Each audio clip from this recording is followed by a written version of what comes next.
Ayan, blessed day po sa ating lahat. At ngayong oras pong ito ay ako po yung magbabahagi ng Word of God at salita po ng Diyos sa oras pong ito.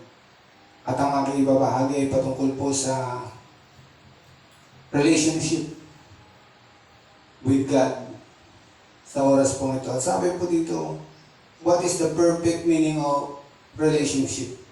A perfect relationship is one where you live and live understanding is deep and you respect the other person individuality. God lines to have a great and not perfect relationship. Acceptance of each other as they are with their merits and demerits as well. Ano ang kahulugan ng relasyon? Yan po yung topic ko po ngayon sa araw pong ito. Ang relasyon ay tumutukoy sa ugnayan ng dalawang bagay. Ang mga bagay na ito ay maaaring relasyon ng tao o hayop o sa Panginoon. At ano ang ibig sabihin ng relasyon? Ang ibig sabihin nito ay estado ng samahan ninyo. Explore all similar. Answer our right heart outline.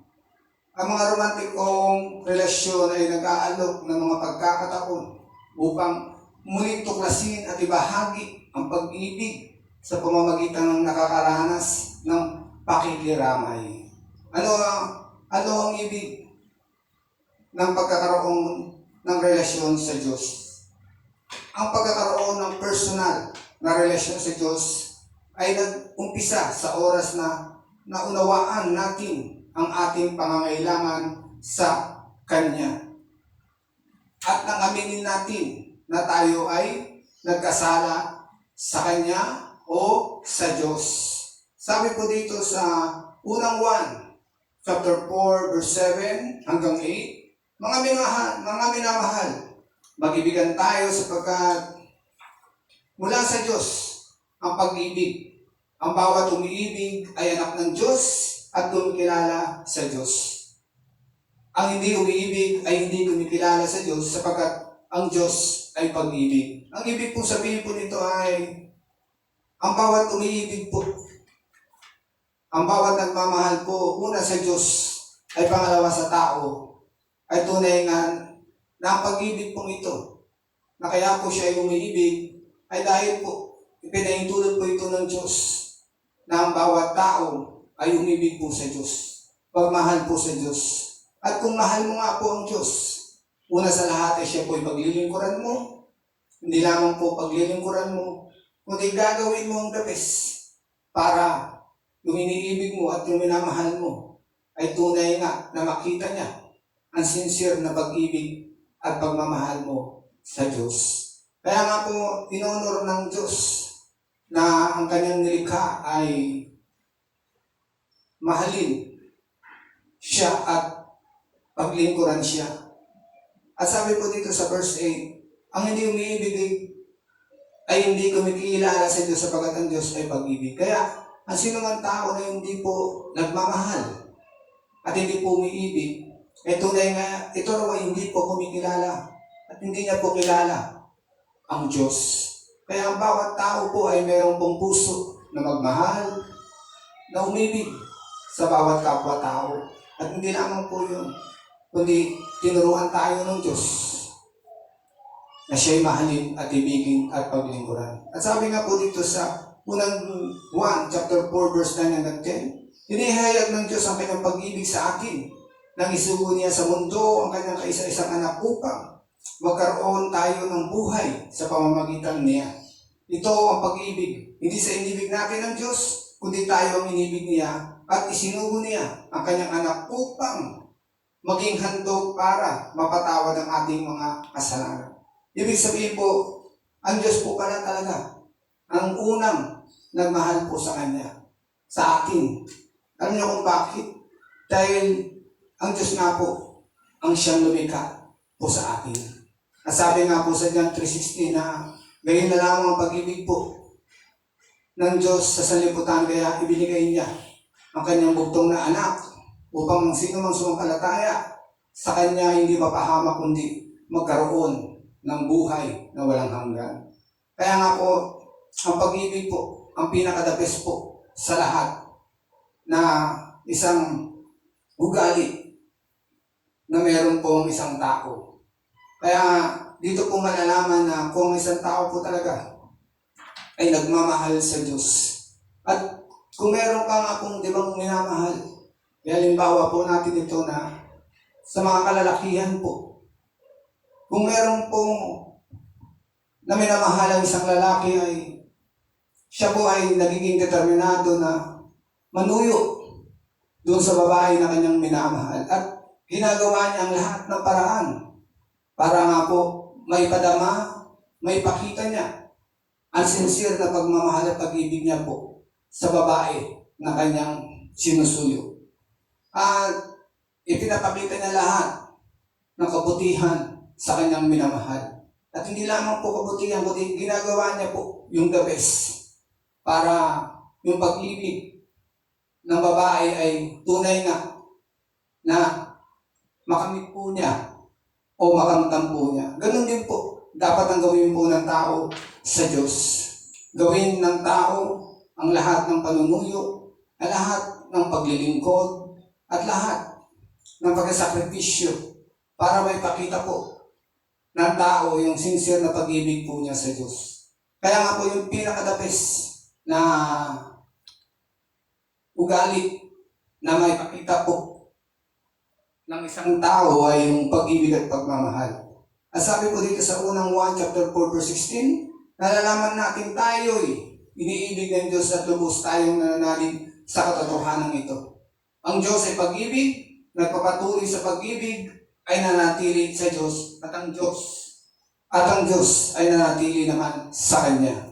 At sabi din sa unang 1 chapter 4 verse 18, walang kasamang takot ang pag-ibig at pinapawi ng ganap na pag-ibig ang anumang takot. Hindi pa ganap ang pag-ibig na sino mang natatakot sapagkat ang takot ay kaugnay ng parusa. At sabi din po dito sa John chapter 15 verse 13, ang pinakadakilang pag-ibig na maaaring taglayin ng sino man para sa kanyang mga kaibigan ay ang ialay ng kanyang buhay para sa kanila.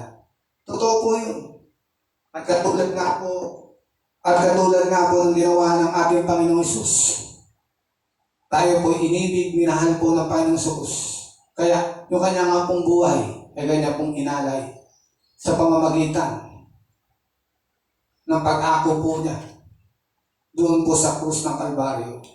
Kaya kung tunay nga po tayo nagmamahal, ay tunay nga na isasakripisyo po natin. Ibibigay po natin ang lahat para po doon sa ating minamahal. At ang bawat tao po ay may puso pong umibig. Ang bawat tao po ay may puso pong magmahal.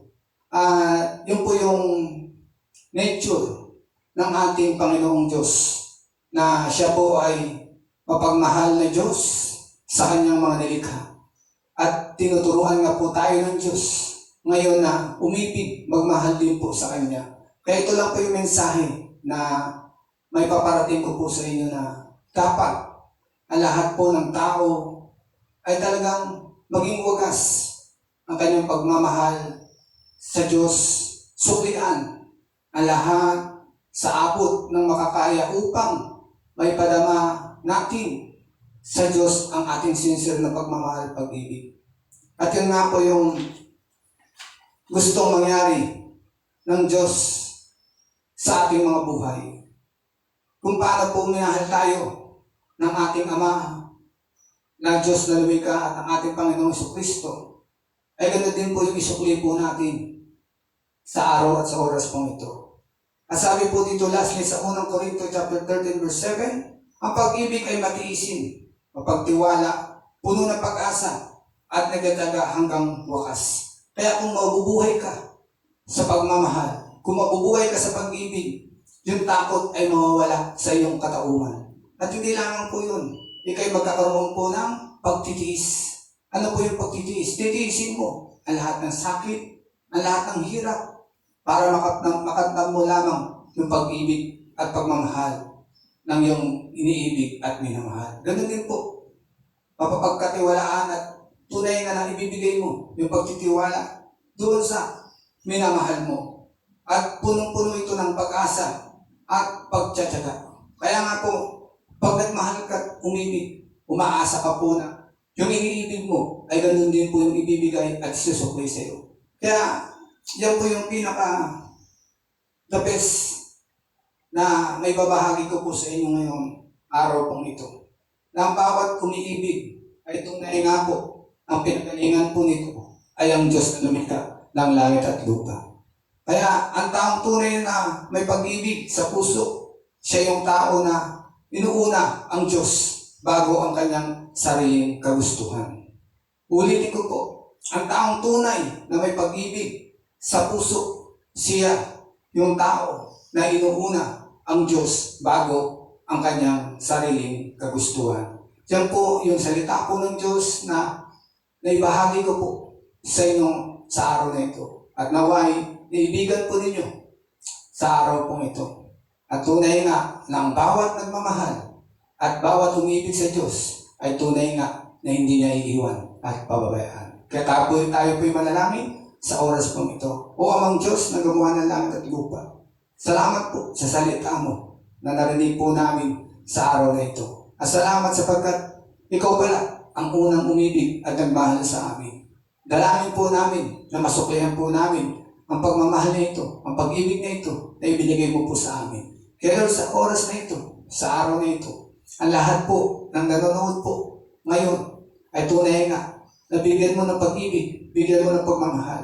At kung meron po silang mga suliranin sa buhay, tunay nga Panginoon na ito ay solusyonan mo. Salamat po sa araw na ito sapagkat ikaw ang Diyos ng pag-ibig. Tunay nga ng lahat ng iniibig mo at pinamahal mo ay iniingatan mo. Kaya Lord, we thank you sa oras na ito, sa araw na ito. At binabalik ko po ang isang mataas na papuri pasalamat sa iyo sa tanging pangalan po na iyong anak na si Jesucristo na aming Diyos Panginoon at tagapagligtas ng aming buhay magpakimpanghan. In Jesus' name we pray. Everybody say, Amen.